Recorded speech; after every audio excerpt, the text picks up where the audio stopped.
인권, 평화, 미래를 위한 역사행동 민족문제연구소가 만드는 역사 전문 팟캐스트 내일을 여는 역사입니다. 오신 여러분 반갑습니다. 환영합니다. 진행을 맡고 있는 MC로 노기환입니다. 오늘 함께하는 두 분을 먼저 소개해드리겠습니다. 우리 연구소의 김영환 대외협력실장 나왔습니다. 어서 오십시오. 네, 반갑습니다. 김영환입니다. 네, 만면에 미소가 가득한데 뭐 좋은 일 있습니까? 웃으면서 살아야죠. 뭐 코로나 때문에 우울한데 평소에. 코로나 때문에 별로 대외협력할 거 없어갖고 좋다는 얘기 많이 했었잖아요. 일주일에 줌으로 회의를 한 두세 번씩 합니다. 일본이랑 알겠습니다. 제가. 별로 되는 일은 없는데 예. 회의는 많이 하고 있어요. 예. 하여튼 뭐 오랜만에 웃는 얼굴 보니까 좋네요. 예. 반갑습니다. 자, 그리고 또 외부에서 오신 손님 한 분 소개해드리겠습니다. 결의하나의 이하나 정책국장님을 모셨습니다. 안녕하세요. 네, 안녕하세요. 결의하나에서 일하는 이하나라고 합니다. 네. 먼저 결의하나 어떤 단체인지 소개 좀 해주시죠. 네, 결의하나는 2004년경에 남북교류가 가장 잘 되던 시기에 네. 남북교류를 시작으로 해서 만든 시민단체고 지금 만들어진 지 이제 16년 정도 됐는데 남북교류도 계속 추진하고 있고요. 그 외에 평화통일 교육 그리고 평화통일 시민 캠페인 이러한 활동을 하고 있는 시민단체입니다. 아, 그렇군요. 네. 예, 그리고 저희랑 네. 그 대일과거청산과 강제동원 문제 이름 해결의 까먹으시면 공동행동에 네. 가장 중심적인 단체입니다. 예, 그래서 강제동원 문제 해결을 위해서 저희랑 같이 열심히 싸우고 있는. 네. 예. 초면에 좀 죄송한 질문인데 성함이 예명인가요? 아니면 본명이신가요? 운명이죠, 운명. 네네. 그렇게 많이들 얘기하시고 제가 어디 갈 때마다 결의하나 이하나라고 하면 이름을 까먹지 그러니까요. 않으시는데 네. 네. 좋은 그리고 이름이죠. 또 평화통일 시민단체에 가장 적합한 그런 성함인 것 같아요. 네. 예. 원 코리아 예스, 투 코리아 노. 예전에 우리 구호 많이 외치지 않았어요? 맞습니다. 사실 제가 이래 봬도 예. 네, 제가 90년대 대학 다닐 때 단과 대학에서 라떼. 네, 단과 대학 라떼. 위원장을 맡았던 사람입니다. 내가 범민족 대회를 라떼 그만하시죠. 네, 알겠습니다. 어찌됐건 네. 정말 딱 네네. 적합한 그런 성함이에요. 네, 좋은 네. 이름이죠. 평양 평화통일을 같은데 위해서. 평양에 가고 북측의 사람분들 만날 때 많이 칭찬받고 좋은 이름이라고. 방북 경험도 있으십니까? 네, 그렇습니다. 그럼 북한 사람들이 이하나 선생은 정말 성함도 참 멋지다 막 이런 얘기를. 그렇게 거창하기보다는 네. 주로는 개성이나 평양 갈 때 공항이나 네. 개성에 출입국할 때 이게 검사하시는 분들이 이제 보고 좋은 이름이라고 다음에 그러니까요. 또 보자고 이렇게 덕담 많이 건네주시는. 결의하나 이하나 얼마나 좋습니까? 좋습니다. 마스코트. 김영환 실장도 이름 바꾸는 거 어떻습니까? 뭐로 바꿀까요? 김민족. 좀 민족 그만합니다. 좀. 민족문제연구소 대외협력실장 김민족입니다. 얼마나 좋아요. 저 일본 가면은요, 네. 저 극우주의자인 줄 알아요. 안 바꿀 거예요? 좋은데. 하여튼 참 인상적입니다. 네. 예. 자, 그리고 오늘 이제 메인 게스트 한 분이 계신데 네. 조금 이따 소개해드리고요. 네. 일단 오늘 방송의 주제가 뭔지 우리 김영환 실장님이 소개 좀 해주시죠. 예, 인권, 평화, 미래를 지향하는 민족문제연구소가 특히 이 남북 문제 그리고 한반도 동아시아 평화를 위해서 저희가 역사 문제를 물론 주로 다루기는 하지만 동아시아 평화 문제를 지향하고 있지 않습니까? 그런데 정말 중요한 이런 한반도의 평화 문제가 오늘의 큰 주제인데요. 생각해 보시면은 지금 뭐 2년 전에 평창에서 동계올림픽이 있었고 그 뒤로 4.27 판문점 선언 그리고 싱가포르에서 북미회담이 있었죠. 그리고 또 6월 30일에는 판문점에서 처음으로 남북미 정상들이 만나는 역사적인 순간도 있었고 우리 문재인 대통령이 평양 시민들 앞에서 연설도 했었고 제가 그렇죠. 얼마 전에 출근길에 그 평양에서 공연한 거 있지 않습니까? 우리 네. 가수들이 가가지고 공연한 네. 그 영상이 이제 페북에서 날아오잖아요. 서연 갔던 거. 예. 네. 그거 보면서 울었다니까요. 그래요? 예. 근데 2년 서연밖에 기억이 안 나는데. 근데 다시 만납시다 막 그랬는데 2년밖에 안 됐더라고요. 그래서 저희는 그때만 해도 뭐 내년에는 평양 가는구나 이런 희망을 갖고 있었는데 그렇죠. 오늘의 상황을 보면 좀 잠시 숨을 돌리기나 좀 안타까운 상황 아닙니까? 그런데 참으로 오랫동안 이 문제를 위해서 천착해 오신 우리 한반도 동아시아 전체의 비핵지대화라는 문제, 평화 문제를 대해서 정말 이론가로서 그리고 활동가로서 한 20여 년 동안 이 문제를 홀로 파오신 네. 아주 훌륭한 우리 시민단체계 거의 뭐 석학이라고 할 수 있습니다. 우리 정옥식 대표님 저랑 개인적으로도 인연도 있습니다. 어떤 인연이 있습니까? 저희들이 처음 만난 게 미국에서 만났습니다. 워싱턴 DC에서. 왜요? 데모하다가? 아니요, 왜 말해요? 정옥식 대표가 그때 이제 싱크탱크에 미국의 워싱턴 D.C.에서 미국 통으로 통하지 않습니까? 안보 통이면서 네. 그때 이제 미국에서 그 시민단체에서 연수를 하고 있었는데 네. 저는 그때 일본에 있을 때 난징 대학살 70주년인가 80주년 심포지움이 있었어요. 제가 네. 아메리카 처음 갔는데 네. 워싱턴 D.C. 아는 사람 아무도 없는 거예요. 그래서 보니까 정욱식이라는 사람이 거기 있는 거예요. 네. 그래서 저는 근데 멀리서는 알고 있었거든요. 그래서 제가 메일을 보냈죠. 나는 당신을 알고 있다. 당신은 나를 모르겠지만 내가 아는 사람 당신 하나뿐이니 술 한번 먹자 그래가지고 내용은 스토커인데요. 아니 그래서 진짜 만났어요. 어. 만나가지고 제가 워싱턴 D.C.에서 만나서 그때 그죠? 가가지고 뭐 안 만나주면 왠지 그 테러를 당할 것 같아요. 그래서 그래서 술을 이메일에 묻어 있어가지고. 저기 네. 대표님 정식 소개하기 전에 발언을 좀 자제해 주십시오. 그래서 그때 지금 아주 유명한 YTN의 왕선재 기자. 왕선택. 완선택 기자. 왕선택 기자. 예. 그리고 통일부의 꽤 높은 사람이 김숙이라고 그죠? 있었죠. 국장 하던 여성분. 네. 개그우먼 아니신가요? 개그 말고. 김숙 씨는? 그리고 또 허인혜 씨도 있어요. 허인혜. 지금 뭐 하시는지 모르겠는데 하여튼 그런 분들랑 같이 술을 먹었습니다. 제가 새벽에 정식 대표랑. 예, 지금 얘기가 너무 딴 데로 가요. 하여튼 예. 저는 그렇게 언제 소개? 아니 이제 소개합니다 이제. 이 문제에 관해서 정말 최근에 또 그리고 한반도에 왜 비핵지대인가 이 꼭 정말 지금 이 시기에 필요한 책이라고 생각되는데요. 이 문제에 있어서 한 길로 이 길을 연구하시고 또 평화를 위해서 노력해 오신 정식 대표님을 모시고 네. 한반도의 비핵지대와 평화를 위해서 우리들은 시민들은 어떻게 할 것인가에 대해서 이야기를 나누고자 합니다. 자 오늘의 메인 게스트 평화 네트워크 정욱식 대표를 드디어 소개합니다. 반갑습니다. 안녕하십니까. 네. 자 우리 10분 기다렸습니다. 청취자 여러분께 인사 좀 해주십시오. 안녕하십니까. 저는 평화네트워크라는 단체에서 일을 하고 있는 방금 전까지 이름이 정욱식이었습니다만 네. 우리 이하나 선생님 또 소개를 하시는 거 보니까 저도 이름을 바꿔야 될 것 같습니다. 정평화요? 네, 오늘 이 시간만 정평화로. 좋네요. 이하나, 김민종, 정평화. 네. 평화 네트워크는 어떤 단체인지 좀 소개 좀 해주시죠. 그 뭐 단체 이름에서도 묻어나 있는 것처럼 이제 네. 평화운동하는 단체고요.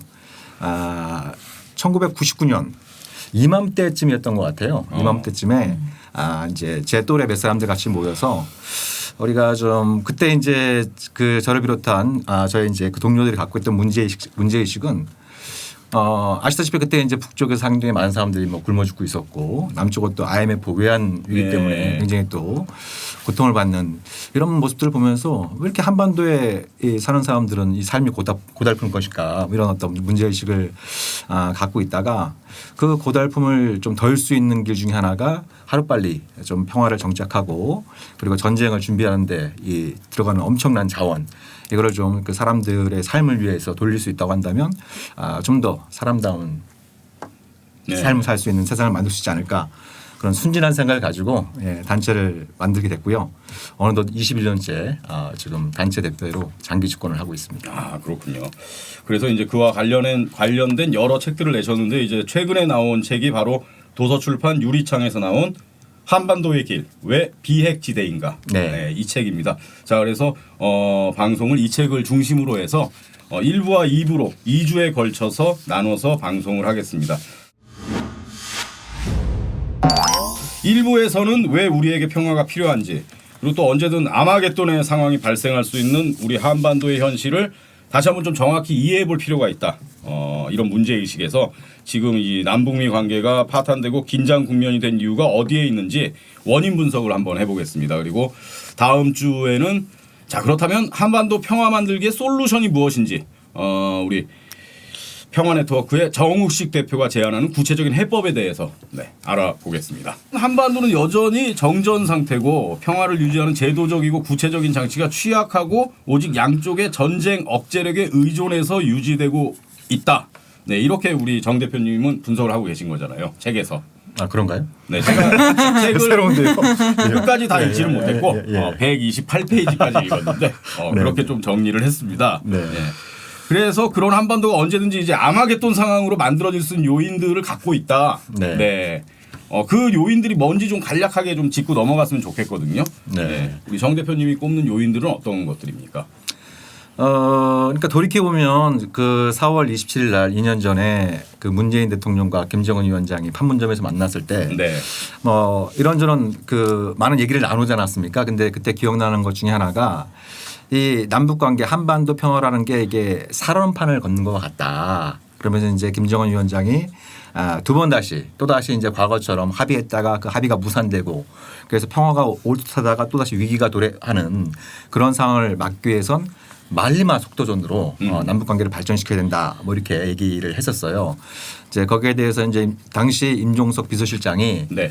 이 살얼음판을 걷다가 이게 중간에 빠지지 않으려면 속도가 중요하다. 예, 속도를 최대한 빨리 달려야만 살얼음판에 빠지지 않을 수 있다.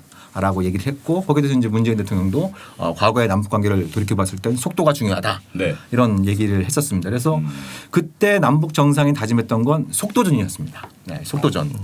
근데 최근의 상황을 보면은 뭐 좀 이따 이제 좀 말씀을 나누겠지만 너무 조심조심 하다 보니까 여기저기 이제 좀 눈치도 보고 특히 이제 좀 미국의 눈치를 많이 보다가 너무 이렇게 살금살금 천천히 걷다가 이 지금 살얼음판이 완전히 깨진 건 아니지만 예. 금이 여기저기 쫙쫙 가고 있는 이런 상황인 것 같아요. 네, 그래서 우리가 지금 상황 관련해서 여러 가지 상황들을 갖다 복기를 해봐야겠지만 제가 먼저 좀 드리고 싶은 말씀은 2년 전 4월 27일 날 다짐했던 그 속도전이라고 하는 그 의기투합이 그로부터 2년 동안 도대체 어디서 무엇이 잘못됐길래 지금 이 살얼음판이 깨질 위기에 처해 있는지 이거부터 좀 복귀하는 게 중요하다라는 생각이 들고요.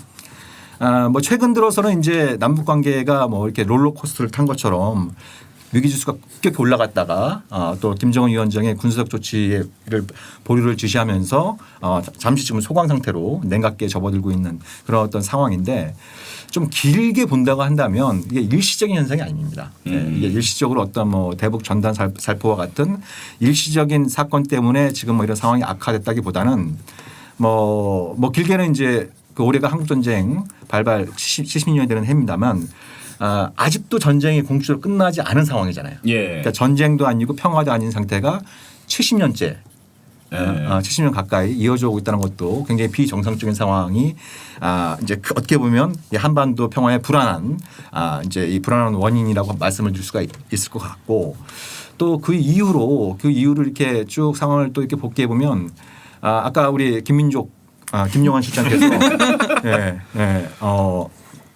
이제 여러 가지 말씀을 하셨지만 돌이켜 보면 한반도 평화에 대한 기대감이 높았던 거는 이번만이 아니었어요. 네. 돌이켜 보면 1990년대 초반 우리 그 이하나 국장님께서 얼마 전에 재작년인가요? 저 아시안 게임 남북 공동응원단도 다녀오셨지만 기억하시겠지만 남북한 최초의 단일팀이 여자 탁구팀. 현정화. 그렇죠. 이분이 예. 치바. 제가 우승했죠. 2005년도 평양에서 그분들을 만난 적이 있었어요. 부럽습니다. 예. 예. 그 아득한 옛일처럼 느껴지지만 예. 그게 1991년 그 일본에서 열린 치바죠. 세계 탁구 선수권 대회에서 남북 여성팀이 중국을 꺾고 코리아 단일팀. 예. 그래서 우승을 차지하고 그러지 그렇습니다. 않았습니까? 그때 남북 기본합의서도 나오고 예. 한번더 비핵화에 관한 공동선언도 나오고 예. 이 평화에 대한 열기가 기대가 굉장히 높았지만 결국에 물거품이 됐었거든요. 그리고 돌이켜 보면 또 최초의 남북 정상회담이 열린 지 20년이 지났어요. 그렇죠. 그죠? 예. 그때 그 김대중 대통령이 성남공항에 내리면서 우리 국민들을 향해서 또 7,500만 민족을 향해서 더 이상 이 땅에 전쟁은 없다라고 선언을 했었습니다. 예. 그래서 이제야말로 진짜 평화가 오는 것 같다 이런 기대감이 컸습니다만 또 그것도 이제 물거품이 됐어요. 2007년도 2차 남북 정상회담이 열린 다음에도 마찬가지로 평화에 대한 기대감이 컸는데 그게 또 물거품이 됐습니다. 그러니까 이것이 최근에만 나타난 현상이 아니다. 그러니까 예. 일종의 이렇게 한반도 평화를 위한 작용이 있으면 반드시 그걸 저지하고자 하는 반작용도 일어납니다. 반작용도 일어나는. 그래서 지금까지는 번번이 이 평화를 향한 작용이 이 평화를 막고자 하는 반작용에 의해서 번번이 제압당해 왔던 그런 역사들이 반복돼 왔기 때문에 지금 중요한 것은 그런 어떤 과거의 실패 이런 것들을 거기서 우리가 잘 교훈을 찾아가지고 두 번 다시 이 한반도 평화가 희망 고문으로 끝나지 않도록 이런 힘과 지혜를 모으는 것이 대단히 중요하다고 말씀드릴 수 있겠죠. 예. 착한 거는 지금 딱 요약해. 지금 그냥 방송 건네도 될 것 같아요. 방송하기 싫으시군요. 일단 오늘 지금 우리가 녹음하는 날이 이제 7월 3일인데 예, 오늘 개각이 있었잖아요. 김영환 실장. 네. 예, 그 내용이 어떤 거였습니까? 예, 그러니까 그 지금 개성 공업단지 남북 연락사무소 폭파 이후에 이제 김현철 장관이 거기에 스스로 책임을 지고 물러났지 않았습니까? 그래서 청와대 외교안보 라인이라든지 그런 것은 이제 교체를 해야 된다라는 여론이 계속적으로 있었고요. 그래서 통일부 장관은 이인영 전 의원. 현 의원이죠. 죄송합니다. 왜 낙선시키고 그럽니까? 저희 누나 친구인데 이인영 의원이 내정이 됐고요. 그 다음에 이제 외교안보수석은 정의용 외교안보수석이 물러나고 이제 서훈 국정원장이 안보실장으로 가고 그다음에 지금 놀라운 건 국정원장으로 우리 박지원 전 의원이죠. 이 내정됐습니다. 예. 그리고 임종석, 정의용 두 분은 청와대 외교안보 특보 맞죠? 예, 특보로 임명이 됐습니다. 그러니까 우리가 방송 녹음하기 전에 이제 뉴스 속보로 나온 거예요, 저희. 박지원 전 의원이 이제 국정원장 됐다 그래서 다들 좀 헐 막 이랬는데 우리 정 대표님은 지금 이렇게 개각이 결국에 이제 좀 남북 관계에 중점을 둔 그런 개각 아니겠습니까? 네. 어떤 좀 메시지를 담고 있다 뭐 이렇게 좀 보세요. 일단 그 최근에 이제 남북 관계가 여러 가지 어려움이 빠진 상태에서 정부 안팎에서는 그 안보실에 대북 전문가가 너무 없는 것이 아니냐, 북한 전문가가 이런 어떤 좀 비판적인 얘기들이 좀 있었습니다. 그래서 이제 안보실장으로 이제 국정원장 출신의 서훈 실장을 이제 안보실장으로 자리를 옮기게 됐는데, 근데 서훈 실장은 오랫동안 한 30년 넘게 남북 관계를 다뤄왔던 그런 베테랑이기 때문에 뭔가 이렇게 좀 대북 관계를 풀어가는 데 있어서 서훈 실장이 적임자다라는 판단이 좀 있었던 것 같고요. 그리고 이제 통일부 장관으로 이인영 현 의원을 이제 내정을 한 배경에는 좀 이렇게 그 실세 정치인이 통일부를 맡아야 뭔가 지금 상황을 좀 돌파할 수 있지 않을까. 그러니까 첫 그 통일부 장관이 조명균 이제 관료 출신이죠. 이렇게 했었고, 그리고 이제 학자 출신의 김현철 이제 교수가 두 번째 통일부 장관으로 기용됐었는데 생각만큼 통일부가 제 역할을 하지 못했다라는 그런 어떤 좀 안팎의 좀 지적들이 좀 있었죠. 그래서 이런 상황에서 정치인 그것도 좀 이렇게 이제 민주당에서 여러 가지 중책을 맡았던, 또 오랫동안 또 학생 운동 때부터 이제 통일운동에 관여를 해왔던 그런 이제 이인영 후보를 통일부 장관으로 기용함으로써 그 전직 장관이 좀 통일부 조직을 잘 장악하지 못했다. 뭐 이런 얘기도 있던데 어떤 조직과 관련된 이런 걸 좀 확실하게 좀 잘 이렇게 수습해서 일을 열심히 잘 해라. 그래서 실세 정치인을 딱 기용을 한 걸까요? 그런 면도 있겠습니다만, 근데 우리가 좀 자세히 봐야 될 건 특히 이제 김현철 이제 전 장관이 됐죠. 김현철 전 장관이 작년 3월달에 통일부 장관으로 기용이 됐다가 이제 이번에 최근에 남북관계 악화에 책임을 지고 물러난 상황인데, 물론 이제 그 김현철 전 장관이 좀 부족한 면도 있었겠습니다만, 제가 이렇게 좀 이렇게 제3자 입장에서 밖에서 볼 때는 일단 통일부의 짊어진 무게에 비해서 그 권한이 너무 약했어요. 권한이 너무 약했고, 특히 이제 뭐 예를 들면 이제 그런 겁니다. 김현철 장관이 통일부 장관이 기용됐을 때 보면은 그때 하노이 노딜 이후로 그죠? 그러니까 그 전까지만 하더라도 하노이에서 북미 간의 합의가 이루어지면 적어도 남북 개성공단과 금강산 관광을 비롯한 또 철도 도로 연결 이와 같은 남북한의 합의 사항을 추진할 수 있는 제재 완화가 이루어지지 않겠느냐, 이런 기대감이 있었던 것이죠. 그래서 안보실 그 2차장으로 통상 전문가인 김현종 차장을 기용을 했던 거고, 또 김현철 교수가 또 남북 경협 전문가지 않습니까? 그런 어떤 인선의 배경이 있었는데 이게 하노이 회담이 노딜로 끝나면서 그게 다 엉망이 된 겁니다. 그리고 북한도 남한을 더 이상 상종하지 않겠다. 이런 어떤 상황이다 보니까, 그러니까 미국 주도의 제재가 촘촘히 짜여 있는 상황에서 뭔가 통일부가 독자적으로 할 수 있는 국제적인 여건도 안 되고, 또 북한에 대해서 계속 대화 좀 해보자. 근데 북한의 메시지는 당분간 너희들은 상종하지 않겠다. 그래서 제가 여담입니다만 그분이 통일부 장관으로 기용됐을 때 제가 그런 얘기를 좀 농반진반으로 한 적이 있었습니다. 장관님은 자칫 잘못하면 북한하고 대화 한 번도 못하고 장관직 끝냈을 때가 현실이 됐네요. 무지하게 미안하고 있습니다. 신나 죽겠네요. 제가 이제 그 말씀을 드렸던 이유는 남북 관계가 결코 이렇게 녹록지 않다. 네. 그 이제 아주 엄중한 현실을 좀 직시하면서 장관직을 좀 수행하길 바랬었는데 근데 안타깝게도 좀 이렇게 좀 유정의 미를 거두지 못하고 물러난 것 같아서 안타깝죠. 개인적으로 좀 네. 마음이 좀 안 좋죠. 그럼 이인영 장관의 기용은 긍정적으로 보십니까? 저는 인사 자체보다는 일단 지금 상황에서 대통령께서 지금 상황을 엄중한 현실을 정확히 인식하고 그래서 그 지금까지 잘 됐던 부분 또 잘 못됐던 부분 이런 부분들에 대해서 잘 한번 좀 복기를 하면서 네. 정책과 전략을 대통령 주도로 잘 짜는 게 중요하다고 생각합니다. 예, 그러니까 그게 바탕이 돼야지 지금 바뀐 외교안보팀이 좀 더 힘을 가지고 움직일 수 있는 공간이 열리는 것이지 기존의 정책과 기존의 전략을 갖다가 그대로 가져가는 그런 어떤 상황으로 간다고 한다면 이런 그 인선 교체가 큰 의미를 갖지 못할 수도 있겠죠. 네. 그럼 많은 사람들이 좀 놀랐던 박지원 전 의원 국정원장 기용은 네. 어떻게 생각하세요? 저는 예상은 못했지만 왜냐하면 본인도 제한도 없다 이랬거든요. 방송에서 본인한테 제한도 없다. 김치국도 먼저 마시지 않겠다. 근데 몰래 마시고 있었던 거죠. 그래서 근데 예상은 못했지만 잘 하실 수 있다라고 생각합니다. 왜냐하면 이제 벌써 20년이 지났습니다만 그 사상 최초의 분단 이후 사상 최초의 남북 정상회담을 성사시키는 데 있어서 당시 이제 문체부 장관으로서 북측과 긴밀한 협의를 통해서 정상회담을 성사시키는 데 큰 역할을 했었고 그 이후로도 남북 관계 또 한반도 문제 관련해서 계속 공부하고 발언하고 그 사람들 만나면서 그런 또 촉을 계속 잘 유지해 왔기 때문에 그런 그 경험과 지식과 또 이렇게 인적 네트워크 이런 부분들을 잘 활용할 수 있다고 한다면 꽉 막힌 남북 관계를 푸는데 긍정적인 역할을 할 수 있다. 또 해야 된다. 그렇게 저는 생각을 하죠. 오늘 그 뉴스 속보에 우리 이하나 국장님은 어떤 인상을 받으셨어요? 네, 사실 아까도 쭉 말씀해 주셨지만 시민단체들은 이제 이 남북 관계가 지금 이렇게 악화된 것에 정부가 정책 전환을 해야 된다. 그래서 그런 거에 좀 표상으로 외교안보 라인은 교체해야 되는 것 아니냐라는 주장을 사실 지난주부터 계속 해오고 있었는데 그래서 말씀하신 것처럼 사실 박지원 이제 전 의원이 배치된 것이 가장 충격적이긴 하지만 충격입니까? 그렇죠. 왜냐하면 충격적이죠.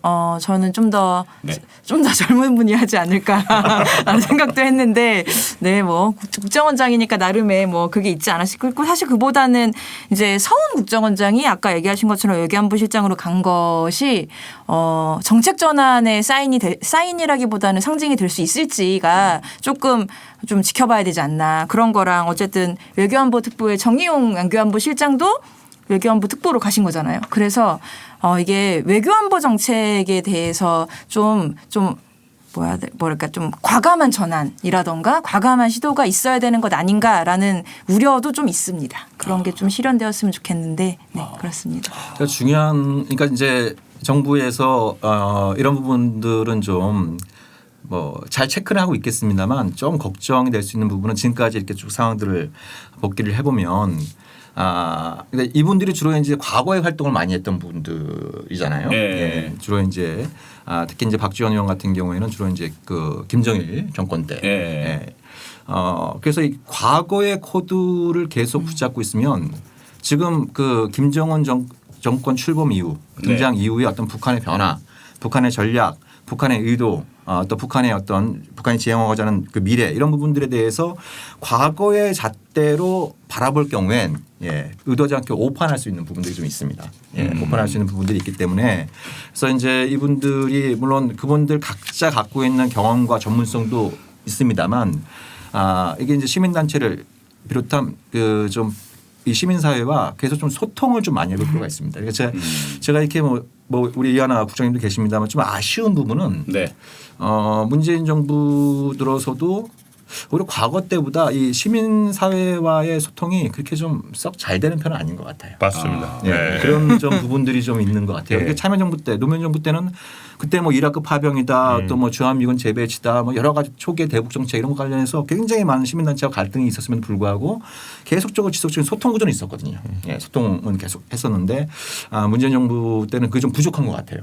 그러니까 물론 이제 시민단체에 있는 분들이 정부 관료나 또 정치인 출신에 비해서 그런 경험이나 전문성이 상대적으로 부족할 수 있다라고 인식할 수 있을지도 모르겠습니다만 대부분의 활동가들은 해당된 분야에서 10년, 20년 활동을 해왔던 분이고 예. 그리고 이분들은 어떤 사익을 추구하기보다는 그죠? 예, 이제 공공의 이익, 예. 공동체의 이익을 우선하는 이런 어떤 또 이런 그 마음들을 갖고 있기 때문에 저는 그 이번 인선이 단순히 사람의 교체가 아니라 아까 말씀드렸던 것처럼 대통령의 철학과 비전부터 다시 한번 점검을 하고 그걸 바로 세우는 바탕 하에 새로운 어떤 그 대북 정책과 외교안보 정책이 필요하다고 보여지고 그걸 위해서 시민사회와 좀 활발한 소통 이런 것들을 통해서 하나둘씩 만들어가는 게 중요하다라고 생각하죠. 네. 아까 소통이 좀 부족하다 그랬을 때 우리 김영환 실장이 격하게 공감했는데 네, 좀 지금 문재인 정부가 시민단체 우리 연구소를 포함한 시민단체들과의 어떤 소통이 많이 좀 부족합니까? 예, 문재인 대통령은 저희 식민지 역사박물관 개관할 때 메시지를 보내셨습니다. 축전 보내셨고 제가 그 박물관 개할 때 제가 사회 봤잖아요. 그러니까요. 축전 제가 읽었어요. 축전은 받았는데요. 네. 아니 그날 개관할 때 네. 시민사회수석 오셨습니다. 직접 오셨죠. 예. 근데 이제 남북 관계를 물론 이한학 장님이 말씀하시겠지만 역시 김대중 노무현 정권 때 역시 남북 교류가 활발하게 이루어졌잖아요. 그래서 방북도 많이 하고 근데 이제 이명박 박근혜를 거치면서 뭐 거의 이런 백래시라 해야 되나 거꾸로 이렇게 돌아갈 수 있을까라고 생각을 해서 새로운 정권이 탄생하면서 많은 사실 그 민간단체 특히 이제 대북 인도 지원하는 단체들은 거의 10년 동안 자기를 하나도 못하고 그냥 있었거든요. 그래서 그런 상황에서 정권이 바뀌면서 그런 그 방북할 수 있는 준비라든지 이런 역량들을 축적해 놓고 있었는데 오히려 새 정권이 들어서서 물론 이제 그 정상들 간에 이런 톱라인에서의 순회담들이 계속 이루어지면서 뭐 그런 여유가 없었는지는 모르겠지만 그런 기대들이 사실 뭐 어떻게 보면 깡그리 무시당했다고 해도 과언이 아닙니다. 사실은 할 수 있는 일이 없어졌어요. 갈 수도 없고 교류도 안 되고.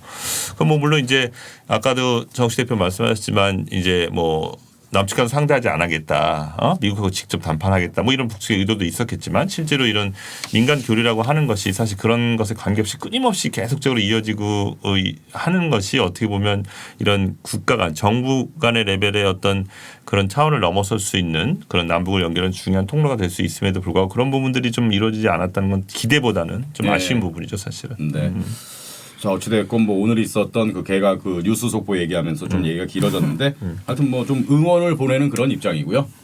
다음 개각 때는 제가 말씀 들어보니까 뭐 이한호 국장님이나 우리 정 대표님이 네. 장관이 돼서 충분히 잘할 수 있을 것 같다. 아 그럼요. 그럼요. 총리 뭐 지금 30대 총리가 나오고 어제 마신 술이 확 깨는데요.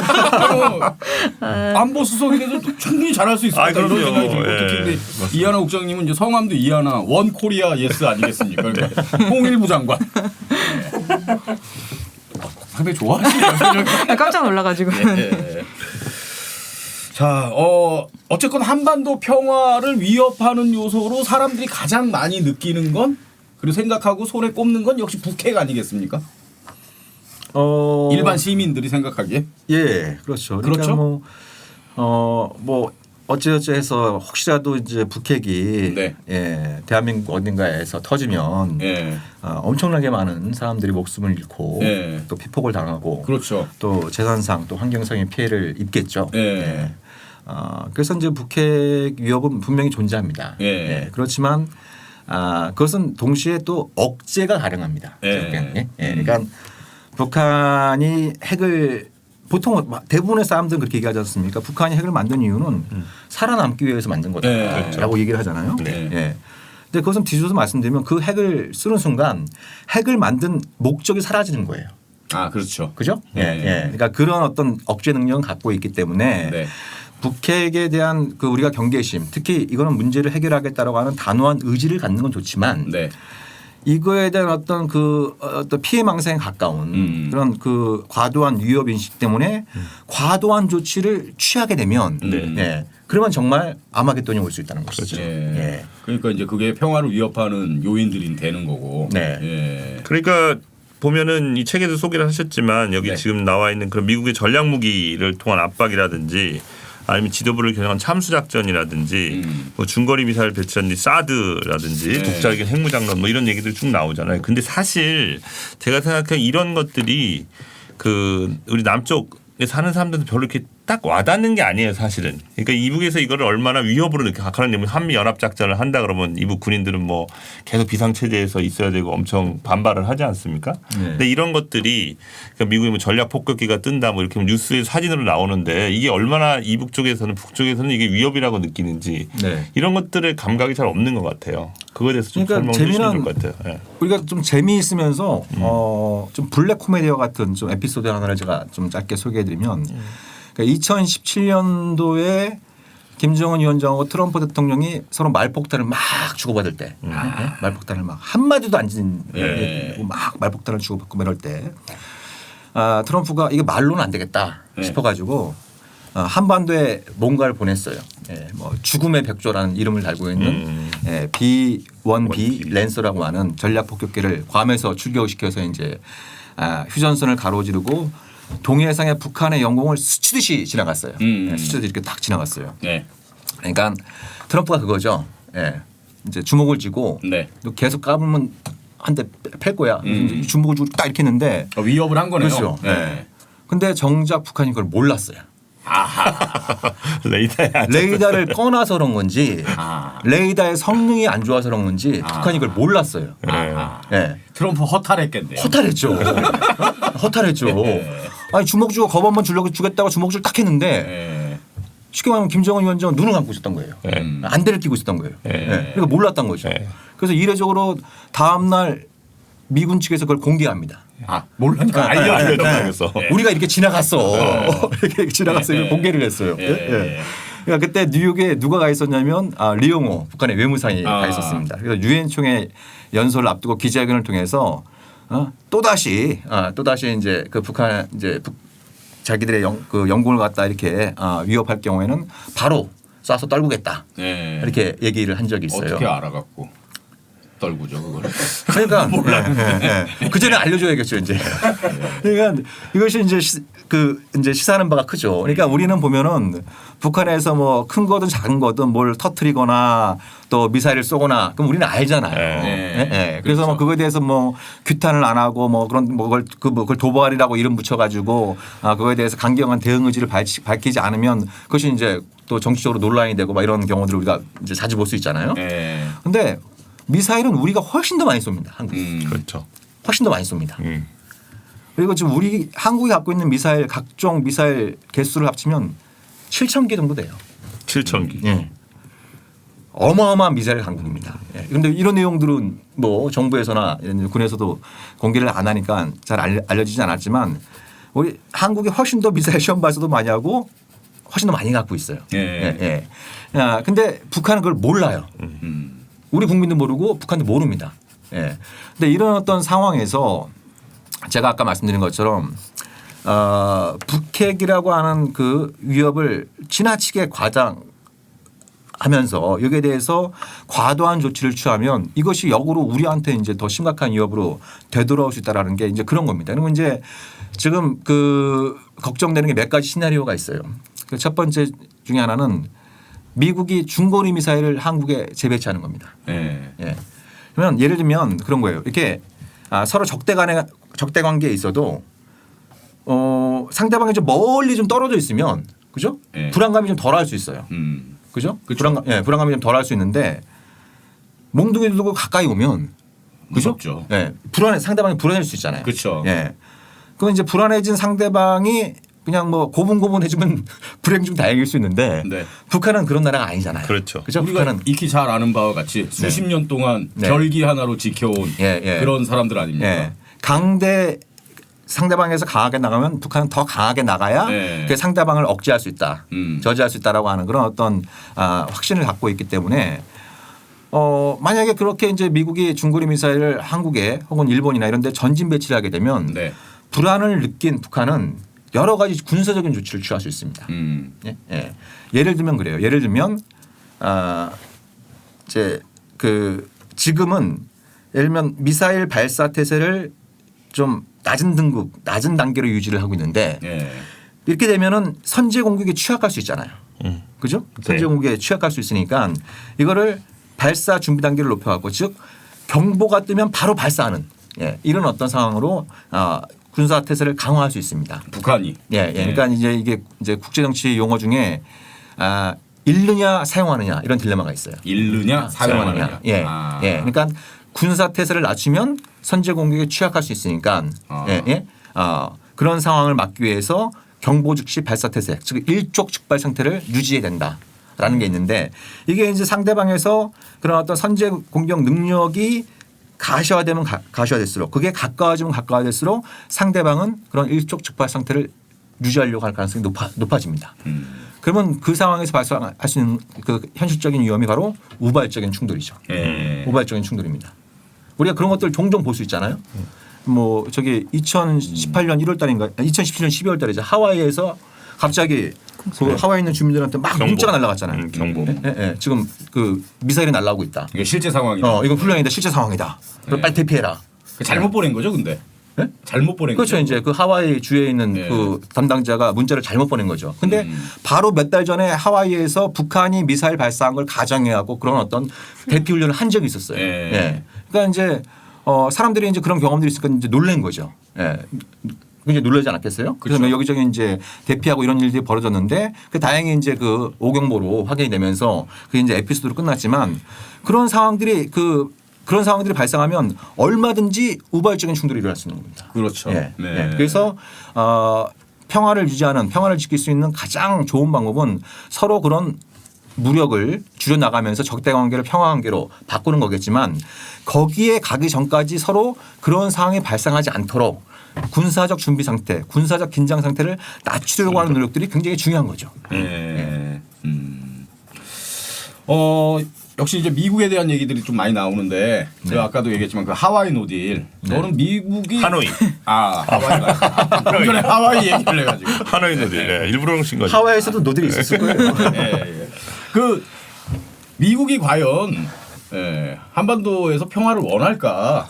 뭐 이런 어떤 의구심을 늘 갖고 있었는데 제가 우리 정 대표님의 책을 읽으면서 그런 생각을 1도 갖고 있지 않다는 걸 확신을 하게 됐거든요. 네. 그래서 책 초반에 보면 미국이 지금 북한을 대하는 어떤 태도나 행동 뭐 이런 거를 데이트 폭력에 좀 비유하셨거든요. 예. 그러니까 제가 좀 설명해 주시면 좋을 것 같습니다. 그래서 작년 3월에 네. 그러니까 하노이 노딜이 끝나고 한 4주쯤에 제가 그 미국 국무부에 간 적이 있었어요. 네. 그래서 이제 국무부에도 국무부에도 가시는 분이에요.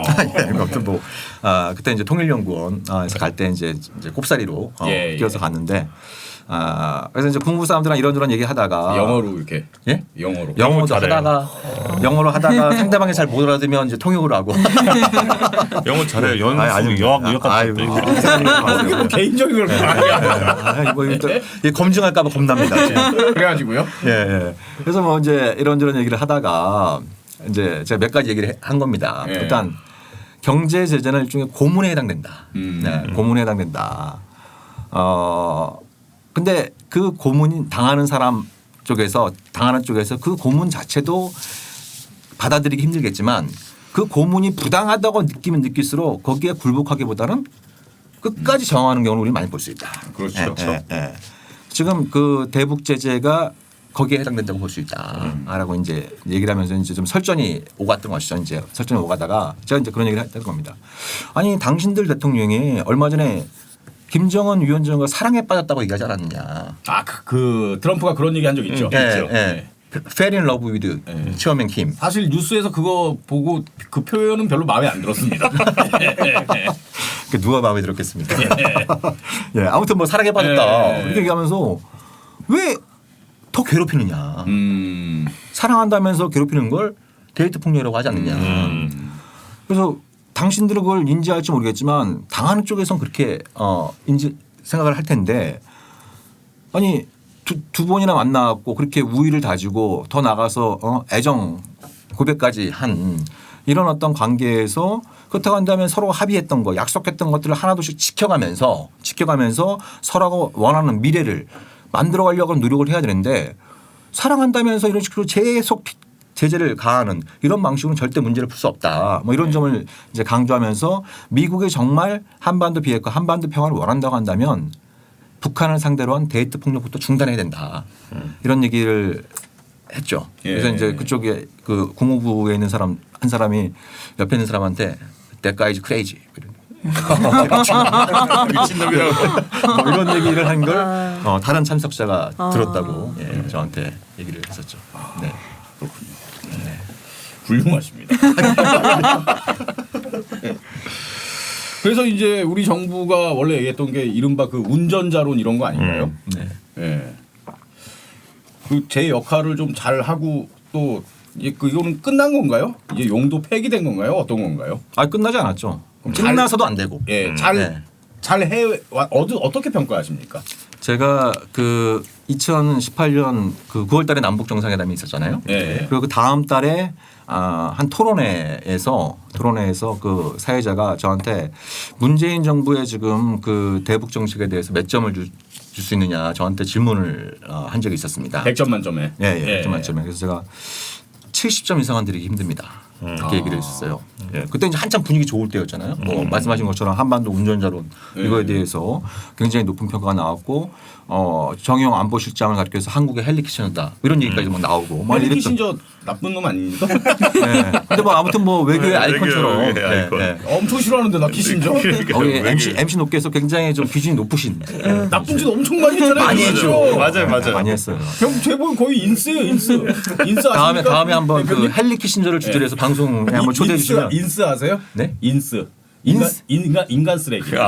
인싸 말고 인스. 예. 왜 저를 보면서 웃기죠? 아니 키신저. 키신저. 예. 키신저한테 하시냐군요. 예. 근데 아무튼 뭐 이제 그런 얘기까지 나올 정도였는데 근데 제가 이렇게 그때 70점 이상 드리기 힘들다라고 말씀드렸던 이유는 그런 거였습니다. 첫 번째로 일종의 이건 운칠 기삼이다. 여기까지 온 데는 그러니까 운이 70%고 기량이 30%인데 정부 안팎에서는 이걸 그 운삼 기칠로 좀 자화자찬하는 것 같다. 예, 그러니까 운이 30%고 기량이 70%고. 근데 그렇게 되면 이게 자화자찬을 하게 되면 이게 좀 시야가 흐려지고 그죠? 예. 그리고 그냥 이대로 가면 지금까지 잘 왔으니까 앞으로도 잘 갈 거다.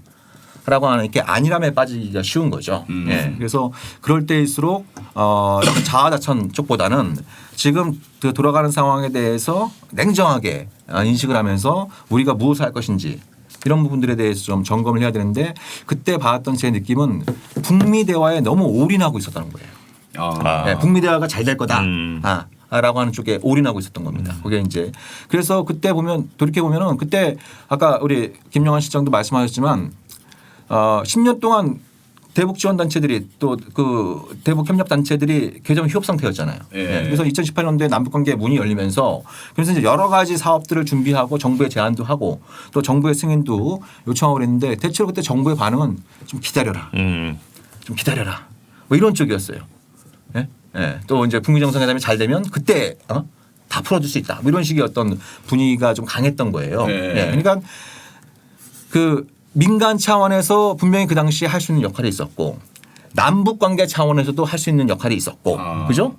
그런 것들을 갖다가 하나둘씩 만들어 가면서 북미 대화를 중지하고 촉진하려고 하는 이런 어떤 노력이 필요했는데 거꾸로 네. 북미 대화가 잘 될 거다라는 쪽에 막연한 기대에 갇혀있던 나머지 어떤 그 민간이 할 수 있는 역할 또 남북 차원에서 풀어가야 될 일들 예. 이런 부분들을 좀 방기했던 이런 부분들이 있었던 것이죠. 그래서 제가 뭐 당시에 70점 이상은 줄 수 없다라고 말씀을 드렸고 그리고 뭐 제가 또 뭐 책 선전해서 죄송합니다만 그런 책 선전하라고 네. 하는 그런 거예요. 문제의식이 들었던 거예요. 그러니까 이게 제가 뭐 아까 말씀드린 것처럼 그 평화운동을 하고 있지만 한반도 평화는 쉽게 오는 게 아니에요. 예. 네, 쉽게 오는 게 아니고 이런 작용이 있을 때마다 어김없이 반작용이 일어납니다. 예. 그죠? 그게 최근에 그 존 볼턴 회고록에도 그게 적나라하게 나오잖아요. 그죠? 네, 적나라하게 나오는 겁니다. 그래서 저는 그 당시에 굉장히 좀 불안감이 커지고 있었어요.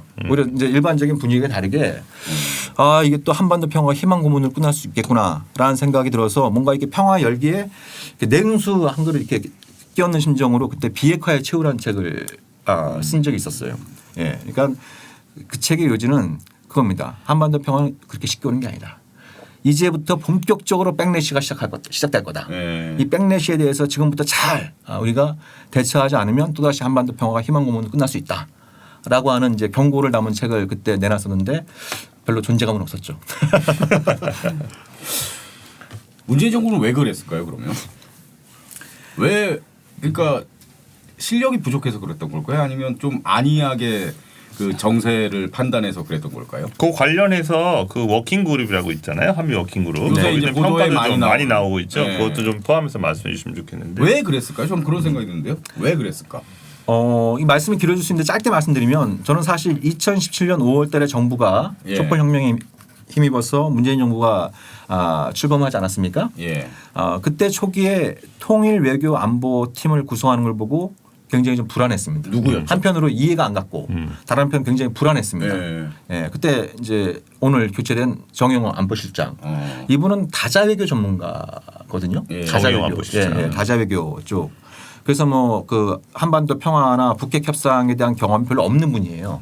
예, 그런 경험이 별로 없는 분이고 뭐 서훈 국정원장은 이제 대북 전문가로서 뭐 이렇게 충분히 그 자격이 있다고 생각이 되는데 또 이제 좀 의아했던 부분은 뭐 제가 뭐 개인적으로 그분들한테 유감 있는 게 아닙니다. 이거 예. 또 오해하시면 안 되는데.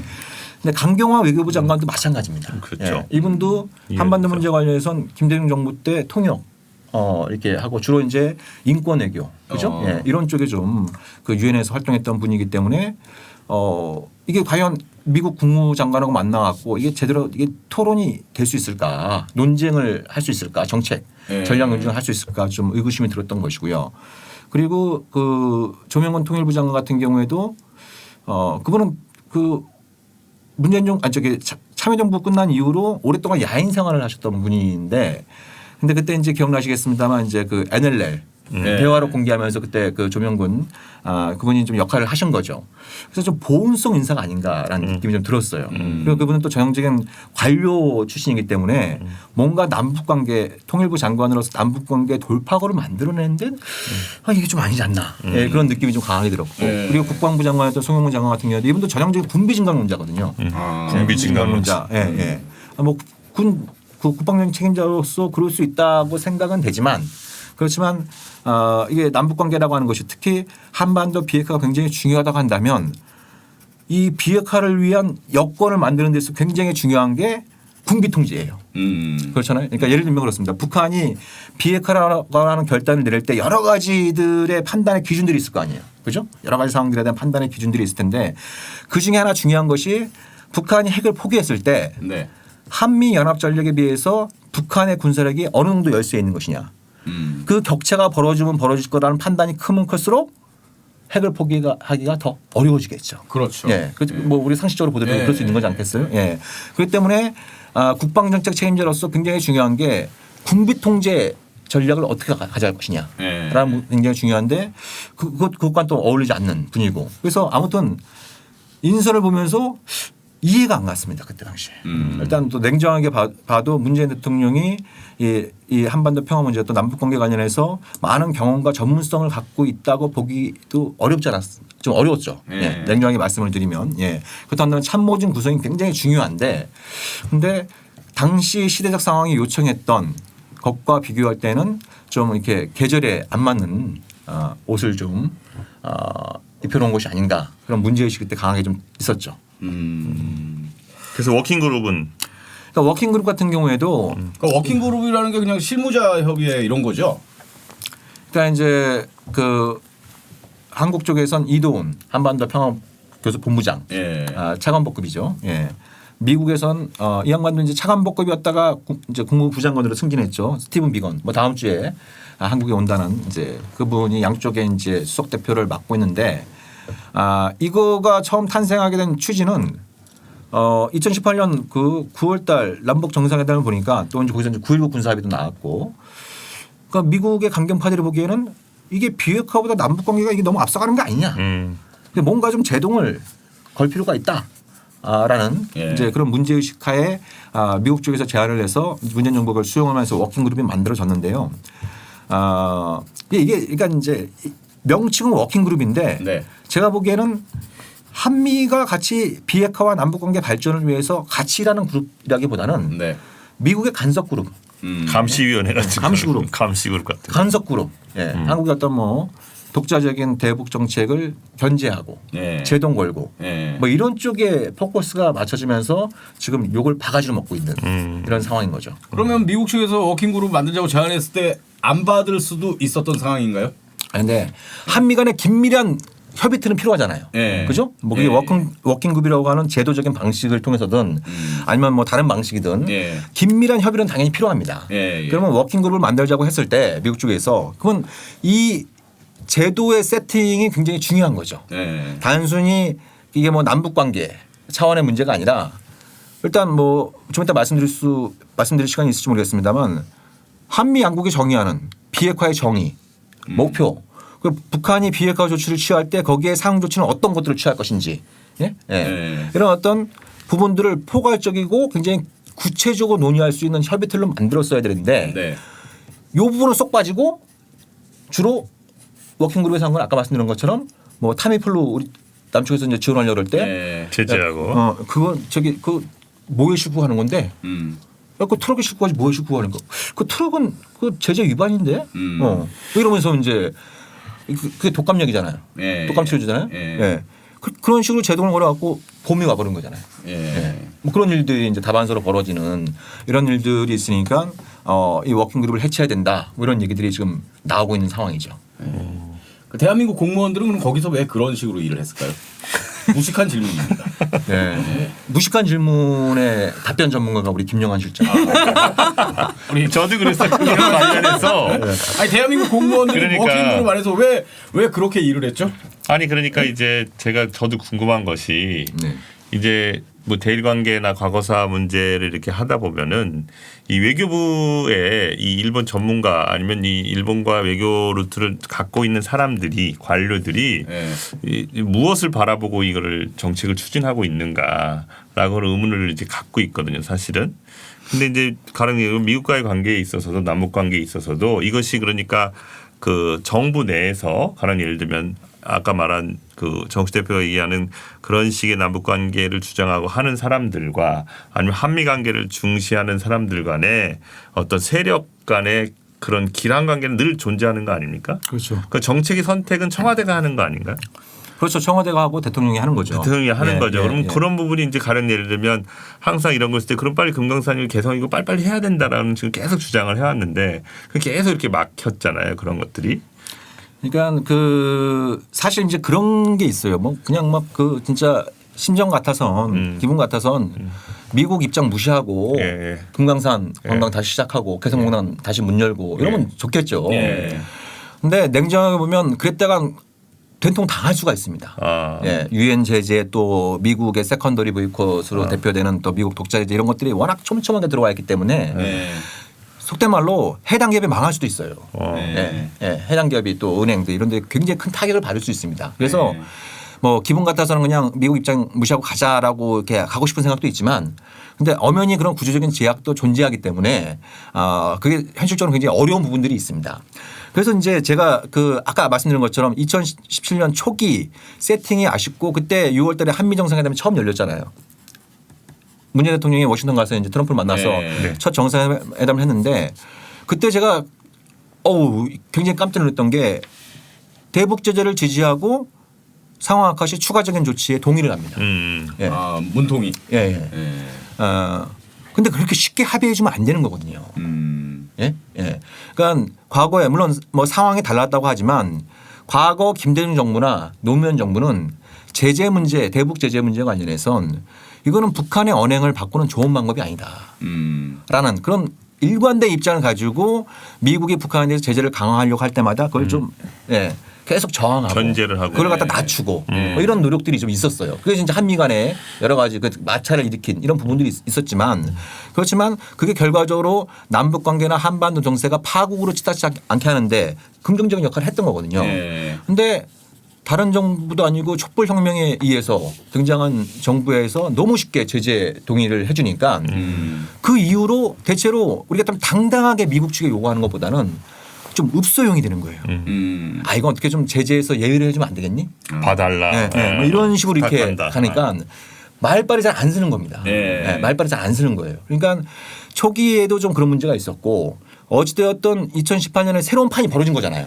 그렇잖아요. 새로운 판이 벌어졌으면 그러면 새 판에 맞게 미국도 제재에 대한 인식을 좀 바꿔야 된다라고 뭐 미국이 뭐 순순히 동의하지 않겠죠. 예, 순순히 동의하지 않겠죠. 그럴 때 논리적으로 그죠? 강단을 가지고 논리적으로 미국과 논쟁을 벌이라고 우리가 세금을 들여서 공무원들한테 월급을 주는 거 아니겠습니까? 그렇죠. 예. 근데 뭐 제가 뭐 현장에 있지는 않았습니다만 대체로 대체로 이렇게 좀 끌려다니는 거예요. 제가 하고 싶은 얘기가 그 얘기입니다. 뭐 한반도에 미국의 영향력이 절대적이지만 그 절대적인 영향력 하에서 어떻게든 좀 틈을 만들고 뭔가 더 우리의 운신의 폭을 넓힐 수 있도록 일을 해라라는 의미로 돈을 주고 월급도 주고 녹을 먹고 그러는 거잖아요. 그렇죠. 근데 타미플로도 못 가게 하는데 거기 막아서고. 그러니까 대한민국 공무원이 왜 그렇게 일을 하냐 이거죠, 제 말은. 공무원한테 물어봐야죠. 잠깐 그러면은 주민센터 좀 갔다 올게요. 아는 공무원이 주민센터 공무원밖에 없어서. 우리 이하나 국장님은 네. 예, 지금 상당히 이제 좀 지금 정부의 어떤 대북 정책이나 이런 거에 비판적인 얘기가 많이 나왔는데, 아, 네. 그 이제 민간 교류 단체에 네. 있으시면서 뭐 네. 좀 느끼셨던 것들 뭐 그런 거 없습니까? 네, 뭐 앞서 쭉 정부가 이제 할 일을 사실 하지 않거나 타이밍을 놓친 문제에 대해서 여러 책에도 많이 사례가 나와 있는데요. 대표적으로는 뭐 여러 사례가 있는데 아까 나온 얘기 중에 예를 들면 뭐 저희 같은 경우는 2018년에 막 남북 관계 좋고 2019년 초에 북에서 이제 제안을 하잖아요. 금강산 개성공단은 조건 없이 재개하겠다. 그래서 이제 지금 열어야 된다. 저희가 사실 2017년에 정권 이제 탄생 이후에 많은 기대를 했었어요. 많은 시민단체들이 교류단체들이 이제 다시 갈 수 있게 되는 게 아닌가. 교류 사업 시작한다. 근데 1, 2년 동안 기다리다가 그래도 평양 공동선언까지 있고 2019년에 그런 제안까지 있었으니 아무리 이제 대북 제재가 강구하더라도 지금은 좀 기회이지 않을까 해서 결의하나는 뭘 했냐면 그때 금강산 관광 재개 시민 운동을 했습니다. 그래서 빨리 저희가 재개돼야 되는데, 네, 진짜. 그래서 3월, 4월에 이럴 때 사실 민간이 뭐 어쨌든 목소리를 모아야 될 것 같아서 그때 저희가 6월까지 예약 6월 받았죠, 15일까지 사전 신청. 그래서 6월 15일까지 1차적으로 6,150명을 신청을 받았고 전국에서 6,150 그래서 통일부 면담도 했습니다. 신청서를 들고 통일부에 갔고 통일부에 가서 이렇게 국민들이 원하니까 관광 재개를 위해서 노력을 되었으면 좋겠다. 그리고 또 하나는 당장 관광 재개가 어려우면 민간 단체가 길을 찾겠다. 저희도 막 구상을 하니까 기업 같은 경우는 말씀하신 것처럼 어떤 제재가 들어가거나 당장 그 금강산 같은 경우 현금 문제 막 이런 게 복잡하다고 하니 그런 게 풀리지 않는다면 우리가 예를 들면 교류 행사를 주최하듯이 하겠다.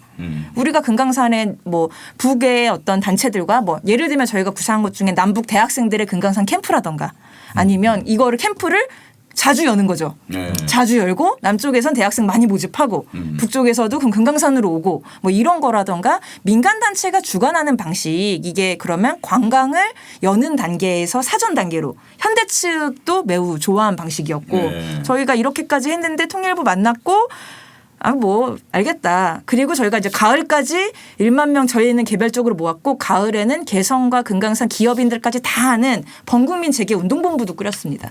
그런데 그때까지 정부는 사실 아무것도 하지 않았고 통일부가 특히 그러면서 이제 10월에 북에서 단호한 조치를 발표하잖아요. 금강산 이제 끝났다고. 그 다음에 근데 그렇게 하고 올해 초에 통일부에서 사인이 옵니다. 개별 관광 발표하고 나서 어떻게 좀 다시 금강산 그 신청받은 사람들과 뭘 해봐야 되지 않겠냐. 저희한테 연락이 와요. 저희 말고도 이제 다른 단체들이 있으니까 시민들이 어떤 개별 관광이 가능하다는 뭐 표현으로 따지면 그런 세레머니나 퍼포먼스도 좀 해보자. 이런 게 뭐 실무진인지 모르겠지만 2019년에야 온 건, 이게 1년 뒤에 온 건데 저희로서는 이제 뭐 개별 관광을 추진하겠다는 의지는 좋지만 그때 했었더라면 이게 막 국민들도 의견을 모으고 있고 북측에서도 호응할 타이밍이었고 누가 봐도 그때 당장은 못 열더라도 열기 위한 시도 같은 게 있었어야 되지 않나. 시민단체는 그런 얘기를 좀 많이 하고 그 전에도 사실 민간 교류가 간간히 있었는데 그때마다 이런 뭐라고 해야 될까요? 정부의 그런 태도는 사실 보여지는 게 많았어요. 뭐 2018년 같은 경우는 4월에 판문점 정상회담이 있었고 8월에 노동자들이 노동자 통일 축구를 했어요. 8월에 북측에서 그때 직총 노동자들이 상암에 왔고 아 맞아요. 예, 한여름에 옛날 8월에 일 같아요. 생각나. 옛날이죠. 옛날 같아요. 한여름에 거기서 축구 경기를 했습니다. 네. 노동자들이랑 같이 했는데 민간 교류잖아요. 민간 교류 했는데 그때 뭐 열심히 시민들도 응원을 하고 노동자들 뭐 와서 했는데 그때 돌아가고 나서 이건 뭐 작은 에피소드지만 어떤 일이 있었냐면 북측 선수들에게 보통 저희가 막 이렇게 보면 단체에서 노동조합들이 자기 단체로 막 이렇게 뭐 이렇게 선물 같은 걸 주거든요. 예. 근데 모든 걸 놓고 갔다고 합니다. 북한 노동자들이 예, 네, 네. 선물 받은 걸? 네, 그렇죠. 그냥 놓고 갔다고요? 네, 모든 걸. 왜요? 이게 이렇게 된 지가 좀 됐고 이게 괜히 왜 2018년에 평창올림픽이나 자카르타 때 단일팀이 옷도 못 입었잖아요. 나이키가 대북 제재에 걸려서 나이키 상표 붙이고 그리고 자카르타 같은 경우는 그때 뭐였죠? 이 단일팀이었는데 지원이 사치품인 거예요. 여름 올림픽에 이 그런 것들이 예. 스포츠 용품이 그래서 같은 물품 지원을 못 받고 기업 후원도 못 받고 농구도 단일팀이었는데 농구 옷도 뭐 이런 일들이 너무 많기 때문에 북측에서도 뭐 나름 뭐 어떤 그런 게 있었겠죠. 지침 같은 게. 그래서 뭐 아주 작은 사례지만 선물을 다 놓고 가고 이런 일들이 많았고 뭐 평창올림픽 때도 뭐 지금은 다 묻혔지만 아름다운 평창올림픽의 추억으로 남아있지만 만경봉 타고 그때 왔었잖아요. 예. 그때는 어떤 일도 있었냐면 이게 요즘 탈북자 단체 때문에 생각이 나는데 만경봉 올 때 탈북자 단체 극우 단체들 있잖아요. 그중에서 네. 거기서 이제 막 반대 만경봉 오는 거 반대한다라는 시위가 실제 있었습니다. 아 배가 들어오는데 이런 것들이 그러니까 저희 생각에서는 충분히 통제할 수 있고 동해항으로 들어왔나요? 그때 묵호항인가? 동해 예, 묵호. 예, 네. 네. 이게 2000년대 교류가 많았을 때도 그런 일들이 있었거든요. 예를 들면 막 그 국기를 태우려고 한다거나 이런 사람들이 오면 경찰이 항상 통제를 해야 됩니다. 이게 뭘 당연히 예의가 아니고 민간 교류를 방해할 수 있기 때문에 평화로운 분위기를. 근데 2018년, 19년에는 그런 것들을 정부가 좀 적극적으로 통제하려는 모습도 사실 좀 미약했고 이게 대표적인 게 이 전단 살포를 방치했던 것처럼 그런 것들이 좀 시민단체 입장에서는 많이 좀 아까 이제 처음에 불안하다고 하셨었는데 많이 현장에서 처음부터 많이 불안했죠. 아니 이러다가 민간 교류의 길도 닫히는 거 아닌가 했는데 지금 이렇게 된 것 같습니다. 네. 그러니까 민간 교류에 있어서도 정부가 역할을 좀 제대로 했다고 말하긴 힘들다. 아니 뭐 그렇죠. 정부가 역할을 해야 되는 건 아닌데. 아니 그러니까 지원이나 뭐 이런 그쵸. 소통이 부족했다. 아니 민간 교류를 네.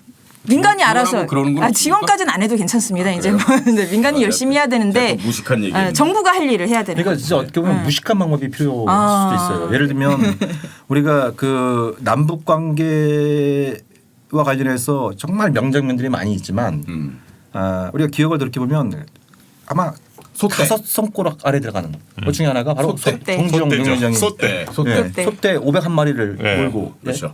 휴전선을 넘어서 네. 가지 않았습니까? 예. 왜 501마리였죠? 다시 시작한다. 예. 어. 500마리로 끝이 아니라 예, 한 마리로 예. 시작한다. 다시 시작해서 또 보내겠다 이런 의지가 반영돼 있었죠. 예. 그래서 그걸 본 이제 그 프랑스의 기 소르망은 자기가 20세기 최고의 명장면 중에 하나를 뽑을 정도로 그렇게 얘기가 됐었어요. 그럼 예를 들면 이게 현실성의 여부를 떠나서 미국이 타미플루 지원 관련해서 그 차량은 제재 대상이라고 한다면 우리가 등짐지고 지게지고 걸어가겠다. 가겠다. 뭐 그런 어떤 의지라도 보여줘야 이게 지금 딴 것도 아니고 인도적 지원 관련해서도 미국 이렇게 택도 아닌 이유를 가지고 이렇게 제동하고 방해하는 이런 부분들에 대해서 국제사회 여론을 일으킬 수 있는 부분들이 있는 거죠. 그런데 상당히 미국한테도 압박이 될 수 있는 것이고. 그런데 아까 말씀드린 것처럼 4.27 때 남북 정상이 만나선 속도전을 다짐했다가 살얼음판에 빠지지 않는 방법은 빨리 가는 거다 하고 했는데 정작 그 이후로 너무 조심조심 여기저기 눈치 보다가 좀 안타깝게도 지금 상황을 좀 초래하게 된 중대한 원인이 아닌가 생각이 죠 그거 관련해서 여기 보면은 이제 그 지속적으로 군비를 증강하고 있잖아요. 지금 우리나라가. 네. 그리고 이런 한미 군사 동맹도 간조하고 이렇게 있는데 그런 건 어떻게 보면 이제 북쪽 입장에서는 사실은 영변도 폭파하고 풍계리도 닫고 뭐 이런 식으로 계속적으로 요구한 상황에 대해서 했는데 자기들 돌아온 건 하나도 없다. 있다라고 하는 거잖아요, 그죠? 그러니까 남북 관계 관련해서 제가 보기에 가장 결정적인 순간은 작년 7월 25일인 것 같아요. 작년 7월 25일에 무슨 일이 있었죠? 무슨 일이 있었냐면 북한이 그 단거리 발사체를 시험 발사하면서 그때 김정은 위원장이 현지 지도를 하면서 그렇게 얘기를 합니다. 그런 식으로 얘기합니다. 남조선이 만났을 때는 평화의 약속을 나누고 뒤돌아서서는 최신형 공격 무기를 도입하고 미국과 합동군사훈련을 하는 이런 이상한 이중적인 행태를 보이고 있다. 네. 그러면서 한미연합군사훈련하고 그 최신형 공격무기 도입을 중단해 달라라고 권원한다. 네. 라는 걸 얘기를 해요. 김정은이 직접 나서서. 예. 근데 그 이후로 전개된 상황은 그 권원이 철저하게 무시당하는 방향으로 갑니다. 8월 달에 한미연합 군사훈련을 이제 실시를 하는데 실시하는 것 자체도 근데 뭐 아시다시피 6월 30일 날 트럼프가 김정은 만났을 때 약속했잖아요. 약속했잖아요. 그럼 존 볼튼의 체계도 확인되잖아요. 연합훈련 안 하겠다. 안 하겠다. 군사훈련 안 하겠다라고 약속했는데 바로 며칠 뒤에 문재인 정부의 국방부에서 8월 달에 군사훈련을 하겠다. 뭐 이렇게 나오고 네. 또 북한이 굉장히 그 예민하게 반응하는 그 F-35 박근혜 정부 때 도입 결정된 배경 중에 하나가 바로 참수작전이잖아요. 참수작전. 네. 이게 보이지 않는 전투기니까 네. 유사시에 몰래 들어가서 북한 지도부를 제거하고 몰래 네. 빠져나오는 이런 어떤 배경이 거론이 됐는데 결정은 박근혜 정부 때 됐지만 이게 도입이 본격화된 건 이제 문재인 정부 때였죠. 그 물르기가 힘들어서 그래서 물르기 힘들었겠죠. 네. 뭐 왠지 쉬운 좀- 문제는 아니라고 생각이 들어요. 왠지 좀 제인이 형을 좀 실드 쳐주고 싶네요. 아니, 충분히 이해돼요. 네. 네. 그리고 더군다나 사드도 그렇고. 트럼프가 네. 보면은 얘는 미국 대통령인지 무기상인지 구분이 안 가잖아요. 그렇죠. 아 그렇죠. 네? 네. 무기 엄청 팔죠. 무기 아니 저는 제가 미국을 이렇게 몰랐나 이런 생각이 들 정도로 아마 트럼프만큼 네. 무기상을 자처한 미국 대통령이 없었을 없었죠. 거예요. 예. 공개적으로 막 대놓고. 하니까. 돈을 엄청 밝히니까. 예, 예. 예. 그러니까 그런 트럼프를 상대로 해서 그렇죠. 예, 물리기 트럼프는 힘들었겠죠. 더 사 막 이러는데 그렇죠. 야 우리 그만 사고 그 F-35도 물릴래 이러기가 힘들 거라는 건 그건 이해가 돼요. 그렇죠. 네, 그럼 이해가 되는데 네. 만약에 이런저런 또 뭐 이제 뭐 전시작전권 뭐 그 전환 문제도 걸려 있고 뭐 여러 가지 이제 문제들 걸리는 건 제가 이해를 합니다. 그러면 이제 그 문재인 대통령이 김정은 위원장 만났을 때 그런 부분들에 대해서 얘기를 하면서 적어도 양해를 구하려고 했어야 됩니다. 근데 양해를 구하는 것보다는 4.17 판문점 정상회담이나 9월 평양 공동선언에 뭐 어떤 내용이 들어가면 군사적 신뢰 구축과 긴장 완화에 따라 단계적 군축을 추진하기로 했어요. 단계적 군축. 단계적. 예. 예. 그러면 제가 한번 그런 겁니다. 예를 들면 김정은 입장에서는 이제 이 가오가 안 서는 일들이 벌어져요. 4.17 판문점하고 9월 평양 정상회담 때 여러 가지 장면들이 많이 있었지만 제 눈에 띈 그 장면 중에 하나가 뭐였냐면 북한군 수뇌부가 총출동해서 문재인 대통령한테 거수경례 인상적인 장면. 예. 네. 그 사실 상상할 수 없는 얘기잖아요. 그렇죠. 김정은 위원장이 서울에 왔는데 우리 국방부 장관부터 시작해서 뭐 쭉 거수경례가 상상할 수 없는 거잖아요. 조선일보에서 가만 안 있어요. 꽃꽃장스 옛날에 상 받았잖아. 뭐라 조선일보에서. 네. 그러니까 그렇게 하면서까지 맞아요. 김정은 정권 입장에서 뭔가 군사 문제를 풀고 싶은 게 있는 거예요. 아까 말씀드린 것처럼 북한이 이제 비핵화라고 하는 결단을 내는 데 있어서 군부를 설득하고 비핵화가 원활하게 추진되는 아주 중요한 여건 중에 하나가 군비 통제잖아요. 예. 단계적 군축이란 말이에요. 예. 예. 그래서 그거를 담고자 그렇게 수뇌부까지 출동시켰고 이제 거수경례를 하겠는데 나중에 이 문재인 대통령한테 거수경례했던 북한군 수뇌부가 김정은 위원장한테 무슨 보고를 했겠느냐. 미국 대통령이 안 하던 지금 그 한미 군사훈련을 하겠다고 지금 남조선 국방부가 발표했다. 이런 보고가 올라왔을 거고. 네. 단계적 군축을 하기로 합의해 놓고 지금 뭐 국방비를 50조 원으로 늘린다. 5년 동안 290조 원 이상 쓴다. F-35가 쏙쏙 들어온다. 글로벌 호크가 쏙쏙 들어온다. 뭐 이런 얘기들이 이제 보고 올라올 거 아니에요. 네. 덧붙여서 최근에는 모르긴 몰라도 이쪽에서 전단을 북쪽에 뿌리면 그걸 주로 누가 죽겠습니까? 북한군 사병들이 죽겠죠. 네? 북한군 사병들이 죽겠죠. 사병들이 죽겠죠. 그러면 이 사병들이 무슨 생각이 들겠습니까? 아니 4.17 판문점 선언하고 9.19 군사합의에서 서로 전단 살포를 안 하기로 했는데 약속 어기가 전단 살포 그 여기저기 떨어진 전단을 주우면서 무슨 생각이 들겠습니까? 그럼 그 군수뇌부들이 아이고 우리 전방에 있는 우리 사병들이 전단 줍느라고 불만들이 많다. 이런 보고들이 올라갔을 거 아니에요. 예. 그렇잖아요. 그렇죠. 예. 그러니까 그런 누적된 불만이 이제 이번 그 올해 들어서 이제 좀 폭발한 상황이고 김정은 위원장 입장에서도 한편으로는 그걸 통해서 이제 군부의 불만, 군부의 불만을 좀 한편은 다독이고 다른 한편 그렇다고 해서 또 계속 이렇게 위기 국면으로 가는 건 군부를 통제하기가 더 어려워질 수 있어요. 그렇잖아요. 군부를 통제하기가 더 어려울 수 있기 때문에 군사적 보류 조치를 통해서 좀 위기 관리에 들어가는 뭐 이런 어떤 상황들이 벌어지고 있는데 그러니까 이게 뭐 볼턴 책에도 이렇게 보면은 이제 그런 겁니다. 좀 북한이 마음에 안 드는 사람은 북한 욕하고 예. 미국이 마음에 안 드는 사람은 미국 욕하고 거의 전 국민이 일본이 마음에 안 드니까 특히 아베 정권에 대해서 보니까 진짜 나쁜 X라는 게 확인됐다. 예. 볼턴 그걸 통해서 사실 욕하는 게 제일 쉽습니다. 그렇죠. 예. 욕하는 게 제일 쉽습니다. 그러니까 그런 미국을 우리가 어떻게 설득하고 견인할 것이냐. 그런 강경파들의 발언을 어떻게 우리가 견제할 것이냐. 예.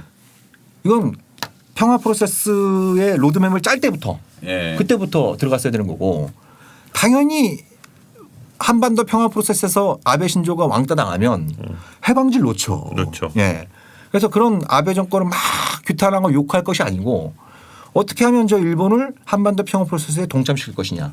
더군다나 아베 총리가 여러 차례에 걸쳐서 이제 북일 정상회담 김정은과 조건 없이 만나겠다 이런 얘기까지 하면서 그런 의사를 피력했는데 과연 우리 정부가 북일 정상회담 성사를 위해서 적극적으로 지지하고 협력하는 쪽으로 갔던 것인지 아니면 좀 정부 안팎에서는 한반도 평화 프로세스에 왕따당하는 아베를 좀 고소해야 하는 이런 분위기는 없었던 것인지 이런 것들을 적어도 문제 해결 지향적인 관점에선 짚어볼 필요가 있다. 한반도 평화 프로세스를 제대로 잘 진행시키면서 네. 일본을 제외시키고 고립시켜서 일본을 망하게 하는 방법은 없어요. 한반도 평화 프로세스는 제대로 잘 진행돼서 한반도의 평화가 완전히 정착되고 일본을 고립시키면서 왕따시키는 그런 건 없습니까? 제가 그 아도란 탓인지 거기까지는 생각을 못했고요. 내가 바라는 그림입니다. MC 노가 지금 말씀하신 것처럼 거기까지는 아니지만 예. 작년 8.15 경축사에 문재인 대통령의 그 경축사의 기조가 비슷했잖아요. 네? 기억이 안 납니다. 비슷했죠. 비슷했잖아요. 무슨 말씀하셨는지. 쉽게 말하면 뭐라 그러죠? 남북한이 힘을 합쳐서 일본을 이겨보자. 좋은 얘기잖아요. 네? 그런 얘기를 했잖아요. 적극지진합니다. 근데 예. 그 다음 날 네. 북한에서 어떤 발표가 나왔냐면 뭐라 발표가 그랬죠? 나왔냐면 네. 그 유명한 삶은 소대가리가 양천 대소할 노릇이다. 그랬나요? 네. 그래서 실명까지는 안 갔지만 예. 누가 봐도 문재인 대통령을 겨냥한 막말을 그때부터 쏟아내기 시작했어요. 예. 그러니까 이게 세 번이나 만나서 이렇게 장시간 대화를 나눈 사이가 맞나? 라는 게 의구심이 들 정도의 상황이 벌어진 거예요. 예. 지금까지 우리가 이제 미국이 한반도 평화를 원하지 않는다. 예?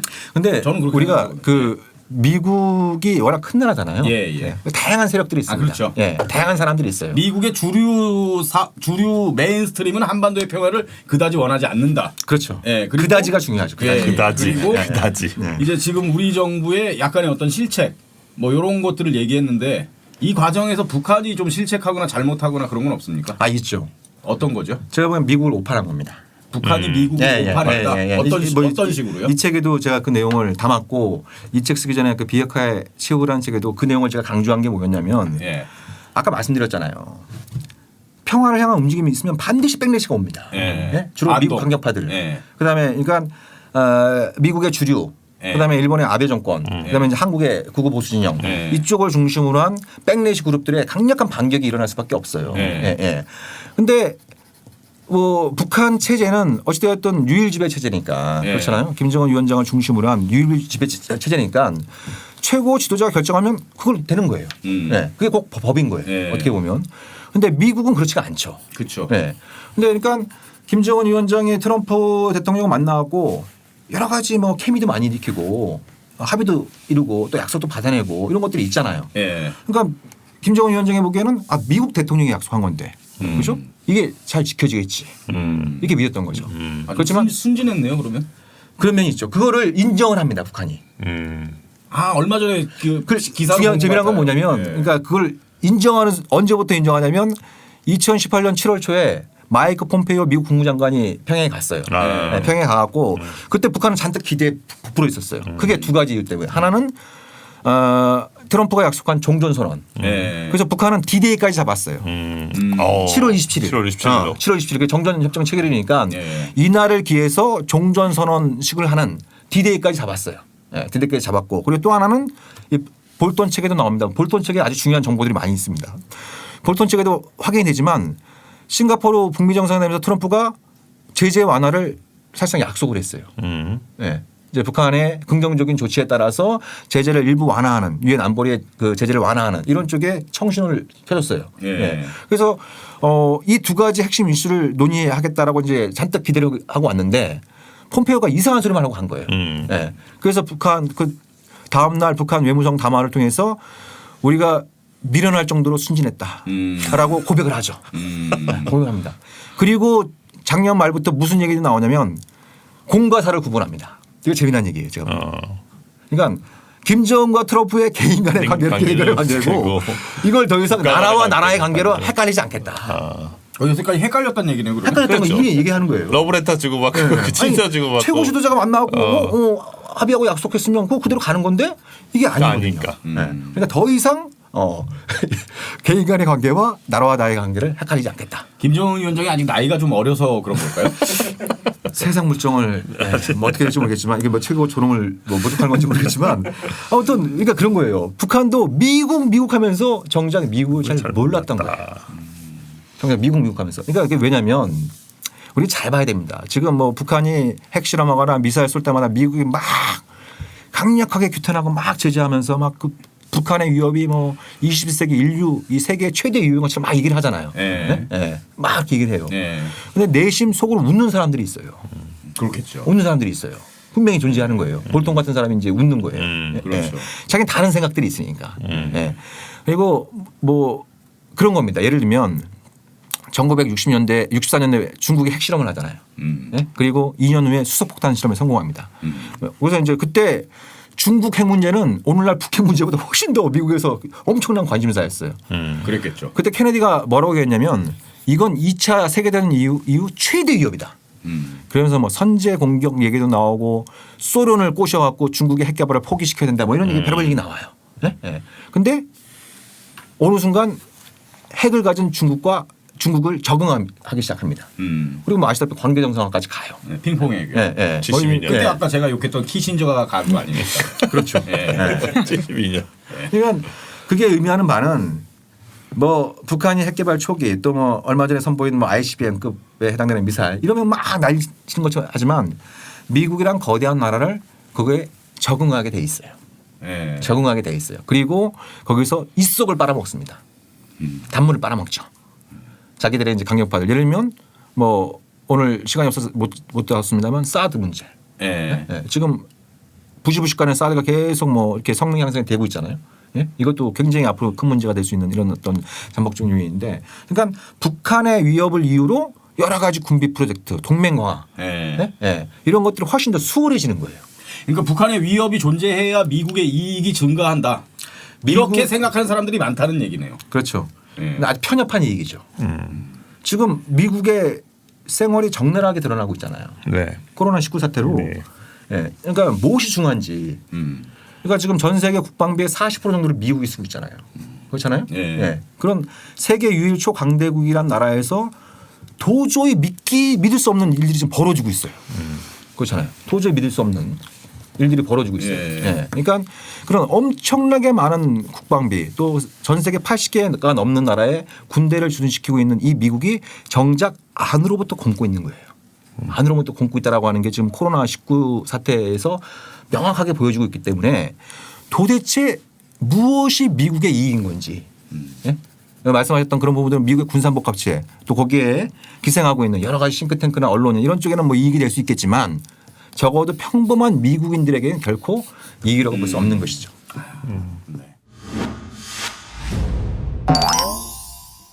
1부는 여기서 좀 마무리를 해야 될 것 같습니다. 2부에서는 자 그렇다면 과연 구체적으로 어떻게 해야 하는지 정우식 대표가 제안하는 구체적인 솔루션 들어보는 시간을 2부에 갖겠습니다. 자, 세 분 오늘 고생하셨고요. 네, 다음 주도 또 함께 해주세요. 네. 자, 함께 해주신 여러분 고맙습니다. 감사합니다.